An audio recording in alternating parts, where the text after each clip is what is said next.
لبيك اللهم لبيك لبيك لا شريك لك لبيك إن الحمد والنعمة لك والملك لا شريك لك لبيك اللهم لبيك.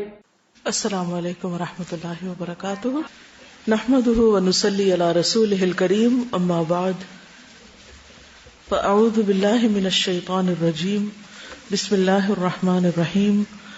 رب اشرح لي صدری ويسر لي امری واحلل عقدۃ من لسانی یفقهوا قولی. کل ہم نے طواف کے بارے میں پڑھا تھا اور طواف کے بعد ساتھ ہی سعی کی جاتی ہے. یہ بھی حج کا رکن ہے, اس کے بغیر حج نہیں ہوتا. لیکن حج قران والے صرف ایک سعی کرتے ہیں اور وہ یا تو جاتے ہوئے کر سکتے ہیں یا افاضہ کے ساتھ کر سکتے ہیں, قدوم کے بعد بھی کر سکتے ہیں اور افاضہ کے ساتھ بھی. سعی کی تفصیل ہم عمرے کے باب میں پڑھ چکے ہیں. حج تمتع کرنے والے طواف زیارہ کے بعد حج کی سعی کریں گے. ایک عمرے کی سعی ہوتی ہے اور ایک حج کی. یہ کون سا حج کرنے والے کریں گے؟ تمتع. اور جو حج قران کرتے ہیں وہ کیا کریں گے؟ ایک سعی کریں گے. اور افراد والے بھی ایک ہی سعی کریں گے. حج تمتع والے طواف زیارہ کے بعد یا طواف افاضہ کے بعد حج کی سعی کریں. اکرمہ کہتے ہیں کہ ابن عباس سے حج میں تمتع کے متعلق پوچھا گیا. انہوں نے فرمایا کہ حجۃ الوداع کے موقع پر مہاجرین، انصار، نبی صلی اللہ علیہ وسلم کی ازواج، ہم سب نے احرام باندھا تھا. جب ہم مکہ آئے تو رسول اللہ صلی اللہ علیہ وسلم نے فرمایا اپنے احرام کو حج اور عمرہ دونوں کے لیے کرو، لیکن جو لوگ قربانی کا جانور اپنے ساتھ لائے ہیں وہ احرام نہ کھولیں. پھر 8ویں تاریخ کی شام آپ نے ہمیں حکم دیا کہ ہم حج کا احرام باندھ لیں. پھر جب ہم مناسک حج سے فارغ ہو گئے تو ہم نے آ کر بیت اللہ کا طواف اور صفا مروہ کی سعی کی. پھر ہمارا حج پورا ہو گیا. واضح؟ تو حج قران والے ایک ہی سعی کریں گے. نبی صلی اللہ علیہ وسلم نے کون سا حج کیا تھا؟ قران. جابر کہتے ہیں کہ نبی صلی اللہ علیہ وسلم اور آپ کے صحابہ نے صفا و مروہ کے مابین ایک ہی سعی کی تھی. یعنی پہلی بار جو عمرہ کیا تھا اس کے ساتھ ہی کی تھی, دوبارہ واپس آ کے پھر صحیح نہیں کی. حج پہ چونکہ بہت زیادہ ازدحام ہوتا ہے, رش ہوتا ہے, تو اس لیے بعض اوقات جو مناسک ہے ان کی ترتیب باقی نہیں رہتی. اس کی نبی صلی اللہ علیہ وسلم نے رخصت دی ہے. عبداللہ بن عمر کہتے ہیں کہ رسول اللہ صلی اللہ علیہ وسلم حجۃ الوداع کے موقع پر اپنی سواری پہ بیٹھے ہوئے تھے اور لوگ آپ سے مسائل معلوم کر رہے تھے. ایک شخص نے کہا مجھے معلوم نہ تھا اور میں نے قربانی کرنے سے پہلے ہی سر منڈا لیا. آپ نے فرمایا اب قربانی کر لو, کوئی حرج نہیں. دوسرا آیا بولا مجھے خیال نہ رہا اور رمی جمار سے پہلے میں نے قربانی کر دی. آپ نے فرمایا اب رمی کر لو, کوئی حرج نہیں. اس دن آپ سے جس چیز کے آگے پیچھے کرنے کے متعلق سوال ہوا آپ نے یہی فرمایا اب کر لو, کوئی حرج نہیں, یعنی حج پورا کر لو. لیکن کسی کو بھی آپ نے دم دینے کے لیے نہیں کہا. تو یہ واضح رہے کہ ان مناسک میں اگر آگے پیچھے ہو جائے کوئی چیز تو دم نہیں ہے. افضل تو یہی ہے, مستحب یہی ہے کہ ترتیب کے ساتھ کیا جائے جس ترتیب کو نبی صلی اللہ علیہ وسلم نے فالو کیا. لیکن اگر ممکن نہ ہو کسی وجہ سے تو کوئی حرج نہیں. اصل چیز یہ ہے کہ مناسک پورے ہونے چاہیے. سعی کے بعد واپس منا چلے جانا چاہیے. اگر کسی کام سے آپ مکہ میں رکتے بھی ہیں تو رات منا میں گزارنی چاہیے. حضرت عائشہ کہتی ہیں کہ رسول اللہ صلی اللہ علیہ وسلم نے طواف افاضہ کیا, پھر آپ منا لوٹ آئے اور ایام تشریق کی راتیں یہیں ٹھہرے رہے. ایام تشریق کیا ہوتے ہیں؟ یہ ہیں 11, 12 اور 13 ذی الحج کے. ان کے بارے میں قرآن مجید میں آتا ہے سورۃ البقرہ آیت 203 وَاذْكُرُوا اللَّهَ فِي أَيَّامٍ مَّعْدُودَاتٍ فَمَن تَعَجَّلَ فِي يَوْمَيْنِ فَلَا إِثْمَ عَلَيْهِ وَمَن تَأَخَّرَ فَلَا إِثْمَ عَلَيْهِ لِمَنِ اتَّقَىٰ وَاتَّقُوا اللَّهَ وَاعْلَمُوا أَنَّكُمْ إِلَيْهِ تُحْشَرُونَ. ان گنتی کے چند دنوں میں اللہ کو خوب یاد کرو. 11, 12, 13 ان میں کیا کرو؟ اللہ کو خوب یاد کرو. پھر اگر کوئی شخص جلدی کر کے 2 دنوں میں واپس ہو گیا, یعنی 12 تاریخ کو یہ واپس چلا گیا حج سے, تو بھی کچھ مذائقہ نہیں. اور اگر 1 دن کی تاخیر کر لے, یعنی 13 تاریخ بھی وہیں گزارے تو بھی کوئی بات نہیں, بشرطے کہ اللہ سے ڈرنے والا ہو اور اللہ کی نافرمانی سے بچتے رہو اور جان لو کہ تم اسی کی طرف جمع کیے جاؤ گے. بہرحال ایام تشریق کی بھی بہت فضیلت ہے. جیسے عشرہ ذی الحج کی فضیلت ہے ایسے ایام تشریق کی بھی ہے. یہ دن سال کے باقی دنوں سے افضل ہیں. رسول اللہ صلی اللہ علیہ وسلم نے فرمایا افضل الایام عند اللہ یوم النحر و یوم القر. اللہ کے نزدیک سب سے افضل دن یوم النحر 10 ذی الحجہ اور اس کے بعد یوم القر 11 ذی الحجہ. تو اس طرح آلموسٹ ذی الحج کا نصف مہینہ تقریباً 13 دن بہت ہی فضیلت کے دن، اور خصوصاً یہ 3 دن جو ہیں یہ حج والوں کے لیے بہت اہم ہے. باقی 10 تو سب کے لیے. پھر مسلمانوں کی عید کے دن ہے یہ. عقبہ بن عامر کہتے ہیں کہ رسول اللہ صلی اللہ علیہ وسلم نے فرمایا یوم عرفہ 9 تاریخ، یوم نحر 10 ذی الحج یعنی قربانی کا دن، اور ایام تشریق ہم اہل اسلام کے عید کے دن ہیں. یہ کھانے اور پینے کے دن ہیں. ان دنوں میں روزہ نہیں رکھا جاتا. ان دنوں کی افضل ترین عبادت کیا ہے؟ اللہ کا ذکر، خصوصاً تکبیرات پڑھنا. عائشہ رضی اللہ عنہا نے بیان کیا کہ ابو بکر رضی اللہ عنہ ان کے ہاں تشریف لائے تو وہاں انصار کی 2 بچیاں دف بجا کر گا رہی تھیں. یہ حج کے ایام منا کا واقعہ ہے. نبی صلی اللہ علیہ وسلم چہرہ مبارک پر کپڑا ڈالے ہوئے لیٹے ہوئے تھے. ابو بکر رضی اللہ عنہ نے انہیں ڈانٹا کہ تم حضور صلی اللہ علیہ وسلم کے پاس بیٹھ کے یہ دف بجا رہی. تو آپ نے اپنے چہرے سے کپڑا ہٹا کے فرمایا ابو بکر انہیں چھوڑ دو، یہ عید کے دن ہیں اور یہ منا میں ٹہرنے کے دن تھے. تو اس سے کیا پتہ چلتا ہے کہ حاجیوں کو بھی عید منا لینی چاہیے. بعض لوگ وہاں مناسک حج ادا کرنے میں اتنے مشغول ہوتے ہیں کہ کسی اور چیز کی انہیں فکر نہیں ہوتی. یعنی ویسے تو کوئی کرنے کا کام نہیں ہوتا، لیکن یہ ہے کہ لوگ اس میں خوشی کا اظہار بھی نہیں کرتے. ایک اور حدیث سے پتہ چلتا ہے کہ کھانے پینے اور ذکر کے دن ہیں، جسمانی اور روحانی غذا دونوں طرح سے. کعب بن مالک سے روایت ہے کہ رسول اللہ صلی اللہ علیہ وسلم نے انہیں اور اوس بن حدثان کو تشریق کے دنوں میں یہ اعلان کرنے کے لیے بھیجا کہ جنت میں مومن کے سوا کوئی داخل نہ ہوگا اور منا کے دن کھانے اور پینے کے دن ہیں. یعنی لوگ ان دنوں میں ریلیکس کریں، کھائیں پیئیں، ذکر کریں، کنکریاں ماریں، اور یہی ان دنوں کے کام ہیں. یوسف بن مسعود کی دادی کہتی ہیں کہ ایک آدمی اپنے اونٹ پر ان کے پاس سے گزرا جو منا کے میدان میں ایام تشریق میں اپنا اونٹ دوڑا رہا ہے اور کہتا جا رہا ہے یہ تو کھانے اور پینے کے دن ہیں. میں نے لوگوں سے اس کے بارے میں پوچھا تو انہوں نے بتایا کہ یہ علی بن ابی طالب ہیں. وہ لوگوں کو اونٹ پر بیٹھ کے سب کو بتا رہے تھے کہ لوگوں یہ کھانے پینے کے دن. ظاہر ہے اس زمانے میں لاؤڈ سپیکر نہیں تھے اور اتنے بڑے کراؤڈ کو اگر کوئی بھی چیز پہنچانی ہے تو اس کے لیے پھر اسی قسم کے وسائل اختیار کیے جاتے. ان دنوں میں روزہ رکھنے کی ممانعت ہے کیونکہ کھانے پینے کے دن روزہ نہیں رکھنا چاہیے. یونس بن شداد کہتے ہیں کہ رسول اللہ صلی اللہ علیہ وسلم نے ایام تشریق میں روزہ رکھنے سے منع فرمایا. ویسے تو ایام 20 میں 13 تاریخ کو روزہ رکھا جاتا ہے، لیکن ذی الحج میں 13 تاریخ کا روزہ نہیں ہوتا.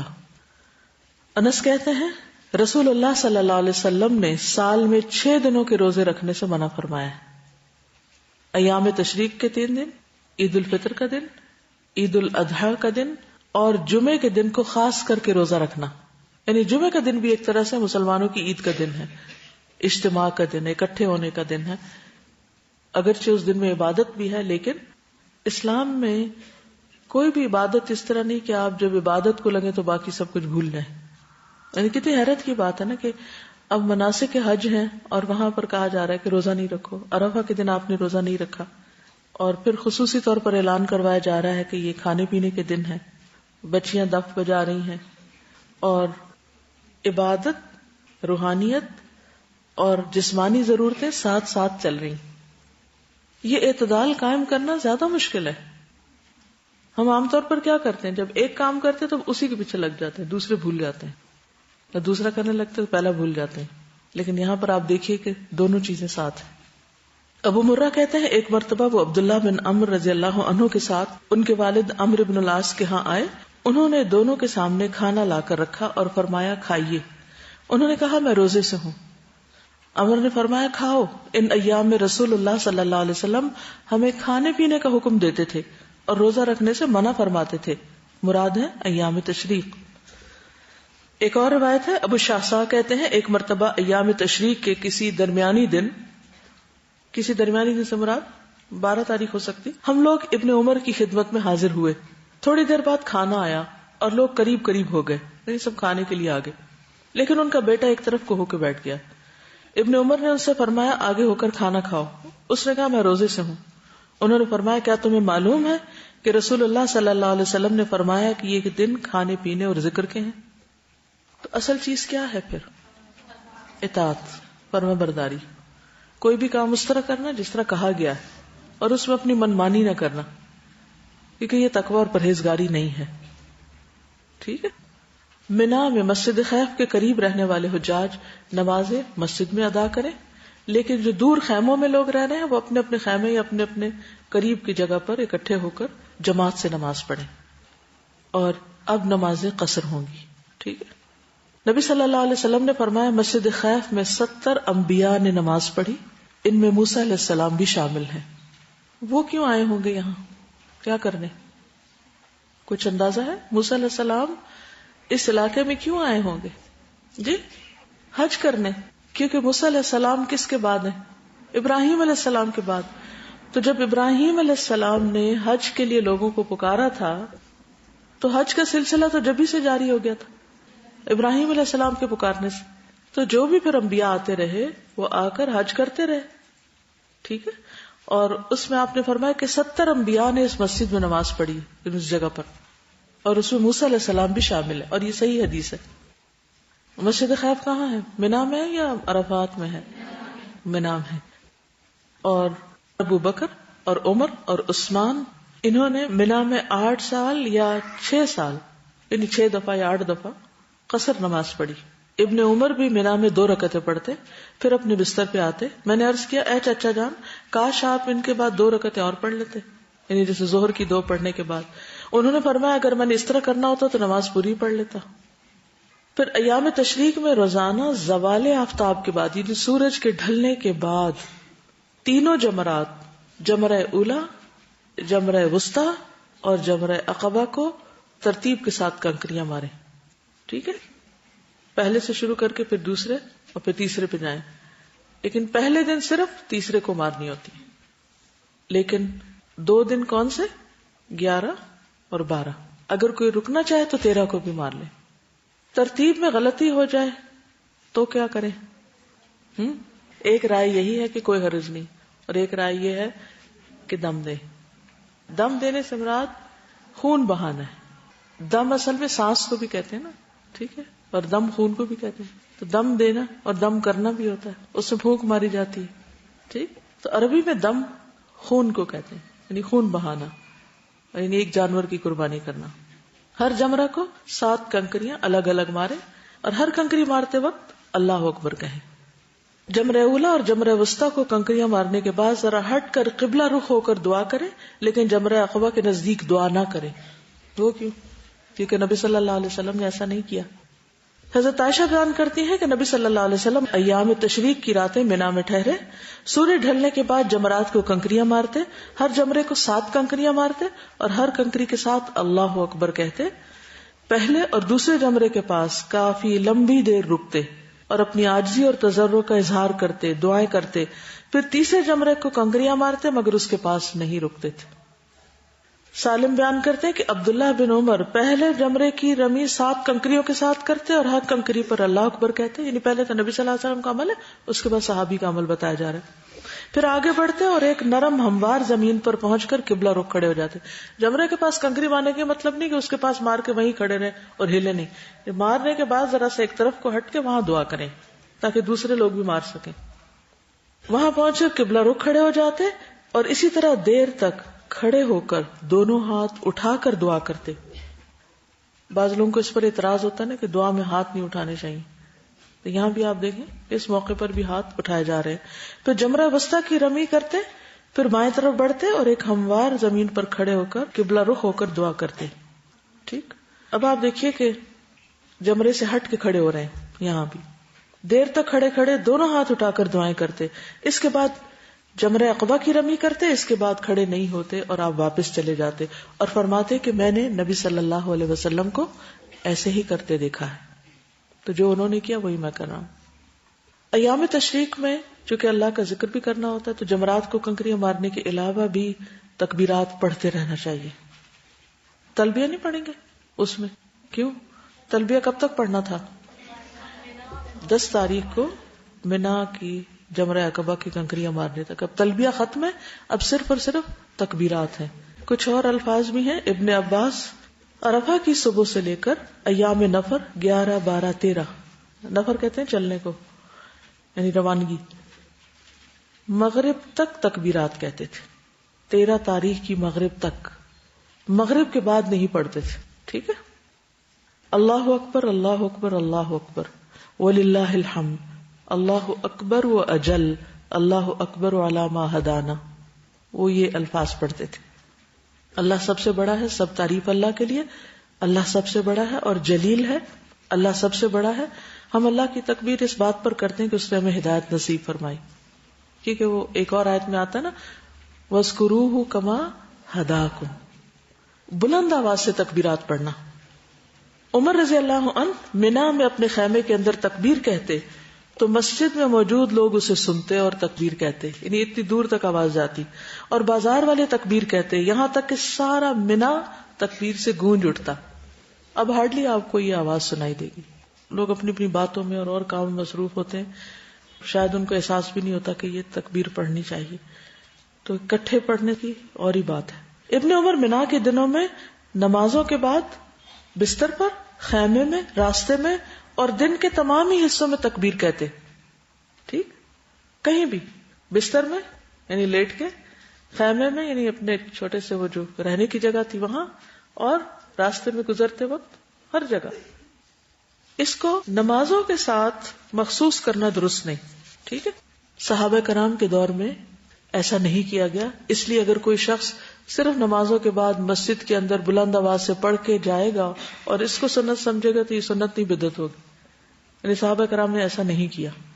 بازاروں میں پڑھی, گھروں میں پڑھی, لیکن فرض نماز کے بعد مسجد میں نہیں پڑھی, کیونکہ نبی صلی اللہ علیہ وسلم نے ایسا نہیں کیا. فرض نماز کے بعد کیا پڑھنا چاہیے؟ ذکر اذکار جو نماز کے بعد پڑھے جاتے ہیں. میمونہ رضی اللہ عنہا یوم النحر 10 ذی الحجہ میں تکبیر کہتی تھی, اور عورتیں ابان بن عثمان اور عمر بن عبدالعزیز کے پیچھے مسجد میں مردوں کے ساتھ تکبیر کہا کرتی تھی. یعنی یہاں اس روایت سے یہ پتہ چلتا ہے کہ نمازوں کے بعد نہیں اور نہ فرض نمازوں کے بعد ہے, لیکن ویسے مسجد میں اگر بیٹھے ہوئے حلقے میں یا جا کر انتظار کر رہے ہیں, جیسے آپ نے دیکھا ہوگا کہ عید کے دن لوگ جب جہاں بھی عیدگاہ میں خطبہ پڑھنے کے لیے جمع ہوتے ہیں تو پھر کیا کرتے ہیں؟ تکبیرات پڑھتے رہتے ہیں. تو اس میں مرد حضرات تو عموماً پڑھتے ہیں اور عورتیں کیا کرتی رہتی ہیں؟ باتیں. تو اب آپ لوگوں نے کیا کرنا ہے, جب آپ کسی بھی مسجد میں کسی بھی عیدگاہ میں جائیں گے, تکبیرات جب پڑھی جا رہی ہوں مردوں کی طرف, تو آپ بھی خواتین میں پڑھنا شروع کر دیں. کسی کو کہنے کی ضرورت نہیں, جب آپ کرنے لگیں گے تو دوسرے لوگ آپ کو دیکھ کے کر لیں گے, یا ہو سکتا ہے آپ کو بھی روک دیں. منا میں قیام کے دوران کھانا پینا, تکبیرات, کنکریاں مارنا, نمازیں پڑھنا, میل ملاقات, ان سب کے علاوہ اگر ممکن ہو تو مکہ جا کر بیت اللہ کا نفلی طواف بھی کر لیں, اس کی اجازت ہے. ابن عباس سے روایت ہے کہ نبی صلی اللہ علیہ وسلم منا کے دنوں میں کعبہ کا طواف کرنے جایا کرتے تھے. ابن عباس سے روایت ہے کہ کان یزور البیت کل لیلۃ من لیالی منا, رسول اللہ صلی اللہ علیہ وسلم منا کی راتوں میں سے ہر رات کعبہ کا طواف کرنے کے لیے جایا کرتے تھے, لیکن واپس پھر منا پہنچ جاتے. ٹھیک ہے, کیونکہ یہ تینوں راتیں منا میں ہی گزارنی چاہیے. عبداللہ بن عمر بیان کرتے کہ سیدنا عباس نے رسول اللہ صلی اللہ علیہ وسلم سے اجازت طلب کی کہ لوگوں کو پانی پلانے کی غرض سے منا کی راتیں مکہ میں گزار لیں, تو آپ نے ان کو اجازت دی تھی. ٹھیک ہے, کن کو اجازت دی تھی؟ حضرت عباس کو. وجہ کیا تھی؟ پانی پلانے کی. یعنی اگر کوئی ڈیوٹی پر ہو تو اس کی بات اور ہے. ایام تشریق میں منا میں خطبہ دینا. ابن ابی نجیح اپنے والد سے بیان کرتے ہیں کہ بنو بکر کے 2 آدمی نے بیان کیا کہ ہم نے رسول اللہ صلی اللہ علیہ وسلم کو ایام تشریق کے درمیانی دن میں خطبہ دیتے ہوئے دیکھا. ہم آپ کی سواری کے قریب ہی تھے, اور یہ رسول اللہ صلی اللہ علیہ وسلم کا وہ خطبہ تھا جو آپ نے منا میں ارشاد فرمایا. وہ خطبہ کیا تھا؟ لوگو, تمہارا رب ایک ہے اور تمہارا باپ بھی ایک ہے. یاد رکھو, کسی عربی کو کسی اجمی پر, کسی اجمی کو کسی عربی پر, کسی سرخ کو سیاہ پر اور کسی سیاہ کو سرخ پر سوائے تقوی کے کسی اور وجہ سے فضیلت حاصل نہیں. کیا میں نے پیغام الہی پہنچا دیا؟ لوگوں نے کہا پہنچا دیا. پھر فرمایا آج کون سا دن ہے؟ لوگوں نے کہا حرمت والا دن. فرمایا مہینہ کون سا ہے؟ کہا حرمت والا. فرمایا شہر کون سا ہے؟ کا حرمت والا. پھر اللہ نے تمہارے درمیان تمہارے خون اور مال کو اسی طرح حرمت والا بنا دیا جیسے اس مہینے اور اس شہر میں آج کے دن کی حرمت ہے. کیا میں نے پیغام الہی پہنچا دیا؟ لوگوں نے کہا پہنچا دیا. آپ نے فرمایا حاضرین کو چاہیے غائبین تک یہ پیغام پہنچا دیں، یعنی جو میں نے کہا ہے اسے آگے پہنچا دیں. اگر کوئی شخص 12 تاریخ کو منا سے روانہ ہونا چاہتا ہے تو اس دن رمی کے فوراً بعد غروب آفتاب سے پہلے نکل جانا چاہیے اس کو. اگر منا میں سورج غروب ہو گیا تو پھر اس کو وہ رات بھی منا میں ہی ٹھہرنا ہوگا. واضح سمجھ آ گئی؟ کنکریاں کب ماری جاتی ہیں؟ سورج ڈھلنے کے بعد. اب اگر کنکریاں مارنے کے بعد نکلنا ہے تو نکل جائیے، اور اگر نہیں نکلے یا ٹریفک بلاک ہے یا کچھ اور مغرب ہو گئی تو پھر ادھر ہی رکیے. پھر تیسرے دن کی رمی کے بعد نکلنا ہوگا. اب رمی بھی کر لی، تیسرا دن بھی ہو گیا، واپس مکہ آ گئے. اب کیا کرنا ہوگا؟